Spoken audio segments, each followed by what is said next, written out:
Welcome back to my YouTube channel guys. आज किस video में हम आपके लिए लाए हैं बहुत ही इंटरेस्टिंग टॉपिक। गाइस आज हम यहाँ पर बात करने वाले हैं कोलिनर्जिक ड्रग्स के बारे में। हम आज किस वीडियो में समझने वाले हैं कि कोलिनर्जिक ड्रग्स क्या होते हैं, इनका मैकेनिज्म ऑफ एक्शन क्या होता है, ठीक है, और इनमें से कौन कौन से इसमें ड्रग्स आते हैं, वो सारी चीज़ें आज की इस वीडियो में हम जानेंगे।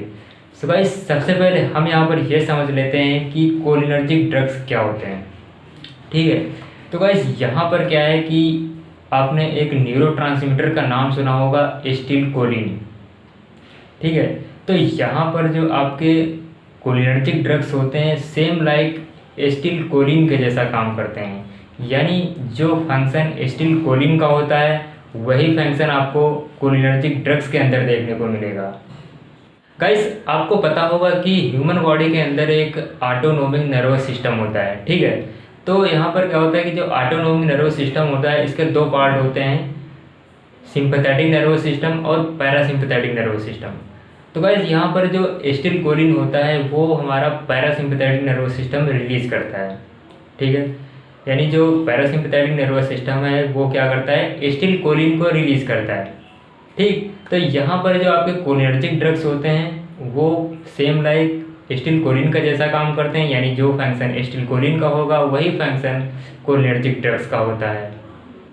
यहाँ पर हम एक चीज़ समझ लेते हैं कि कोलिनर्जिक ड्रग्स की ज़रूरत क्यों पड़ती है, कि जो हमारा एसिटिलकोलिन काम कर रहा है वही कोलिनर्जिक ड्रग्स करते हैं, तो यहाँ पर क्यों ज़रूरत पड़ती है। कभी कभी क्या होता है कि जो एसिटिलकोलिन का प्रोडक्शन है वो डिक्रीज हो जाता है, या फिर कोई ऐसी एबनॉर्मलिटी आ जाती है जिससे प्रोडक्शन डिक्रीज हो जाता है, या फिर हम कभी कभी क्या होता है एसिटिलकोलिन का हमको हाई बायो अवेलेबिलिटी चाहिए होती है, हाई एक्शन चाहिए होता है। तो जो कोलिनर्जिक ड्रग्स होते हैं ये एसिटिलकोलिन के बायो अवेलेबिलिटी को बढ़ा देते हैं, ठीक है। इसीलिए हम कोलिनर्जिक ड्रग्स को प्रीफर करते हैं। आई होप आप लोग समझ गए होंगे कि कोलिनर्जिक ड्रग्स क्या होते हैं, ठीक है। अब हम यहाँ पर बात कर लेते हैं कोलिनर्जिक रिसेप्टर्स की, ठीक है। आपको पता होना चाहिए कि जो भी हमारे जो ड्रग्स होते हैं, जो न्यूरोट्रांसमीटर होते हैं, जो हार्मोन्स होते हैं, वो एक स्पेसिफिक रिसेप्टर पर काम करते हैं, ठीक है। बॉडी के अंदर उनके लिए एक एक रिसेप्टर्स होते हैं, कि स्पेसिफिक रिसेप्टर होते हैं जिन पर वो बाइंड होकर काम करते हैं, ठीक है। तो ऐसे ही कोलिनर्जिक रिसेप्टर्स होते हैं जिन पर कोलिनर्जिक ड्रग्स बाइंड होकर काम करते हैं, ठीक है। तो जो कोलिनर्जिक रिसेप्टर्स होते हैं वो एक्चुअली दो टाइप के होते हैं, मास्करेनिक रिसेप्टर और निकोटिनिक रिसेप्टर। यहाँ पर जो मास्करेनिक रिसेप्टर्स होते हैं वो कई सारे टाइप्स के होते हैं, जैसे कि M1 receptor, M2 receptor, M3 receptor, M4 receptor और M5 रिसेप्टर, ठीक है। तो अब हम समझ लेते हैं कि कौन सा रिसेप्टर कहाँ पर बॉडी के अंदर पाया जाता है, ठीक है। तो जो M1 रिसेप्टर है ये एक्चुअली हमारे CNS में आपको मिलेगा, ठीक है, और ये आपको सलाइवरी ग्लैंड्स में मिलेगा, आपको पैराइटल सेल्स में मिलेगा, ठीक है। और जो M2 रिसेप्टर होते हैं ये स्पेशली हार्ट में आपको देखने को मिलेगा, हार्ट पर, ठीक है, हार्ट पर आपका M2 रिसेप्टर देखने को मिलेगा। और जो आपको M3 रिसेप्टर्स है वो एक्चुअली स्मूथ मसल में आपको मिलेगा और एंडोक्राइन ग्लैंड्स में देखने को मिलेगा, ठीक है। तो यहाँ पर हमने समझा कि मास्कुलिन रिसेप्टर्स कौन कौन से होते हैं और ये कहाँ पाए जाते हैं, ठीक है। अब हम समझ लेते हैं कि निकोटिनिक रिसेप्टर्स होते हैं ये क्या होते हैं। गाइस जो निकोटिनिक रिसेप्टर्स होते हैं एक्चुअली दो टाइप के होते हैं, एक होते हैं मसल टाइप, एक होते हैं गैंग्लियनिक टाइप, ठीक है। जो मसल टाइप रिसेप्टर्स होते हैं ये एक्चुअली हमारे स्केलेटल मसल में मिलते हैं, ठीक है। और जो गैंग्लियनिक टाइप्स होते हैं ये न्यूरोनिक गैंग्लिया पर देखने को मिलेगा, ठीक है। तो ये हुई रिसेप्टर्स की बात। अब हम यहाँ पर बात कर लेते हैं एसिटिलकोलिन का एक्शन का, यानी कि कोलिनर्जिक ड्रग्स का क्या क्या एक्शन होता है। अगर हम किसी पेशेंट को कोलिनर्जिक ड्रग एडमिनिस्टर करते हैं तो उसके बॉडी पर क्या क्या इफेक्ट्स होंगे, क्या क्या उसके बॉडी के अंदर कौन कौन से एक्शन देखने को मिलेगा, ठीक है।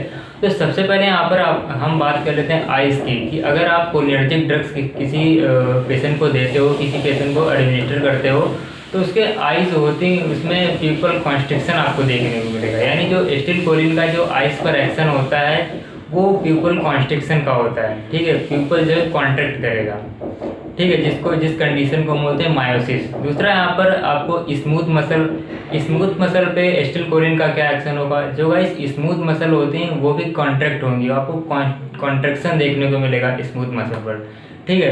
नेक्स्ट यहाँ पर ग्लैंड्स पर बात करें तो आपको पता होगा कि जो ग्लैंड्स होती हैं वो एक्चुअली स्मूथ मसल की होती हैं। तो यहाँ पर क्या होता है कि जो एसिटिलकोलिन होता है वो स्मूथ मसल को कॉन्ट्रैक्ट करता है, तो जो ग्लैंड्स हैं वो भी कॉन्स्ट्रिक्ट होंगी। तो जब भी ग्लैंड्स कॉन्स्ट्रिक्ट होगी तो इनका सिक्रीशन बढ़ जाता है। ठीक है, तो ग्लैंड्स पर क्या एक्शन देखने को मिलेगा, उनका जो सिक्रीशन है वो बढ़ जाएगा। अब बात कर लेते हैं हार्ट की, कि हार्ट पर क्या एक्शन देखने को मिलता है एसिटिलकोलिन का। तो गाइस जो एसिटिलकोलिन होता है ये एक्चुअली हमारे कार्डियक एक्टिविटी को डिक्रीज कर देता है, यानी जो हार्ट रेट है वो डिक्रीज कर देगा और जो फोर्स ऑफ कॉन्ट्रैक्शन है वो भी डिक्रीज कर देगा।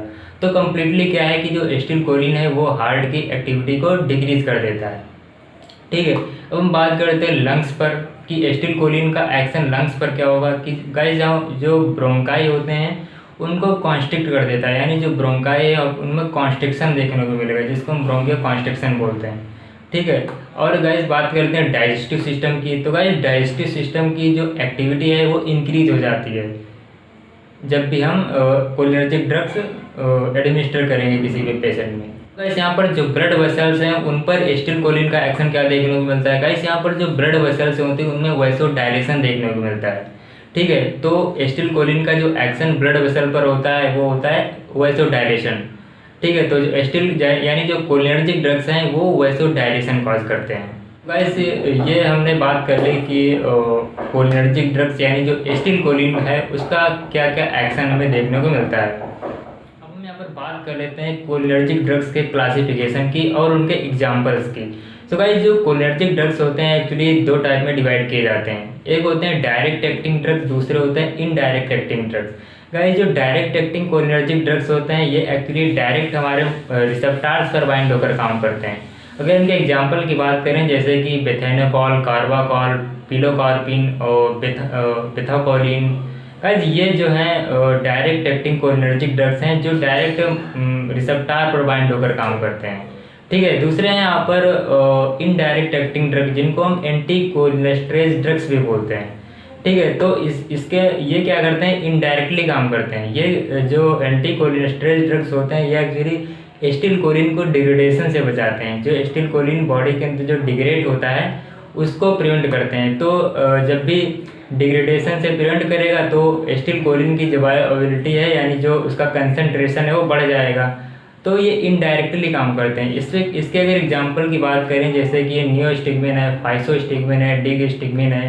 तो गाइस ये इनडायरेक्टली डायरेक्ट एक्टिंग ड्रग्स हैं। तो गाइस ये थे कोलिनर्जिक ड्रग्स। आई होप आप लोग समझ गए होंगे। तो गाइस अगर आपको वीडियो अच्छी लगी तो वीडियो को लाइक कर देना। अगर आप हमारे चैनल पर पहली बार आए हैं तो चैनल को सब्सक्राइब कर देना।